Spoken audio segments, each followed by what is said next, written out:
अस्सलाम वालेकुम, I am करिश्मा सनिया, टीचर लैंग्वेज पैथोलॉजिस्ट। जो बच्चे लेट बोलते हैं, क्या उसकी वजह दो लैंग्वेजेस हैं जो उनके घर में बोली जाती हैं, यानी कि बायलिंगुअलिज्म। अगर एक बच्चा दो लैंग्वेजेस बोल रहा है तो इट मीन्स के क्या ये उसको कंफ्यूज करेगा? नो। अगर एक बच्चा दो लैंग्वेजेस अपने इन्वायरमेंट से सीख रहा है तो मोस्टली पेरेंट्स जो हैं उनका ये कंसर्न होता है कि या तो बच्चा कंफ्यूज हो जाएगा या फिर वो उसको एक ही लैंग्वेज सीखनी चाहिए। अगर वो दूसरी लैंग्वेज सीखेगा बाद में जाके तो शायद वो कंफ्यूज भी हो सकता है और उसको लैंग्वेज में इतना फ्लुएंट भी नहीं होगा। तो ये कुछ कंसर्न्स थे जो कि बायलिंगुअल चाइल्ड को या उन फैमिलीज़ में जहाँ पर दो या तीन लैंग्वेजेस बोली जाती हैं। For example in Pakistan there are many families जहाँ पर पंजाबी, उर्दू, इंग्लिश बोली जाती है, या सिंधी उर्दू इंग्लिश बोली जाती है, या पश्तो उर्दू इंग्लिश बोली जाती है, या कोई भी और इलाके उनकी इलाकाई जो ज़ुबान होती है वो बोली जाती है।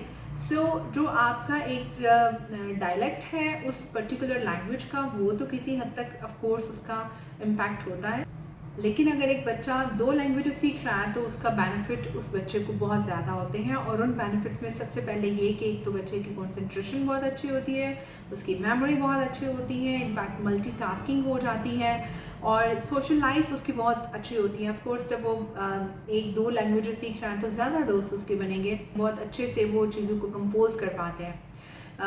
उनके लिए थर्ड लैंग्वेज को जो है वो बाद में लर्न करना भी बहुत इजी हो जाता है।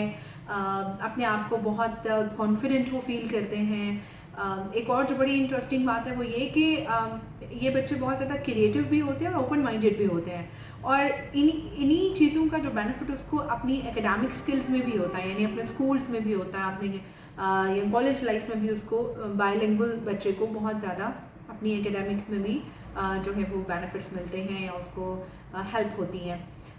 जो अच्छी बात है सबसे ज़्यादा वो ये कि बहुत ज़्यादा रिच वोकेबलरी बच्चे के पास होती है। लैंग्वेज का जो बेनिफिट है वो इस तरह से ज़्यादा होता है कि बच्चा एट अ टाइम वो बहुत सारी चीज़ें सीक्रेटली भी बोल पाता है या समझ पाता है। जैसे कि आपने नोटिस किया होगा कि जब आप पश्तून फैमिलीज़ में जाते हैं या मार्केट्स में जाते हैं तो they always speak in Pashto language, तो उनको ये बेनिफिट मिल जाता है, वो हमारी लैंग्वेज तो समझ जाते हैं लेकिन हम उनकी लैंग्वेज को नहीं समझ पाते। तो सीक्रेटली उनके वो बार्गेनिंग अगर हम कर रहे हैं तो वो मार्केट में जो प्राइस है वो उसको आपस में डिस्कस करके कि कितना इनको डिस्काउंट देना है या नहीं देना वो डिसाइड कर लेते हैं। तो एक और जो बहुत बड़ा बेनिफिट है उसमें ये भी है कि लेटर एज में, ओल्ड एज में जो डिमेंशिया के चांसेस हैं वो बहुत कम हो जाते हैं, जिसमें कि लैंग्वेज में मतलब उनको प्रॉब्लम होता है, ओल्ड एज में भूल जाने की बीमारी होती है, उसका हम डिमेंशिया कहते हैं। आई होप आपके लिए वीडियो बेनिफिशियल रही होगी, और अगर आपका भी ये कन्फ्यूजन दूर हो गया है तो मुझे कमेंट्स में ज़रूर बताइएगा। Do share the video and thank you for watching me.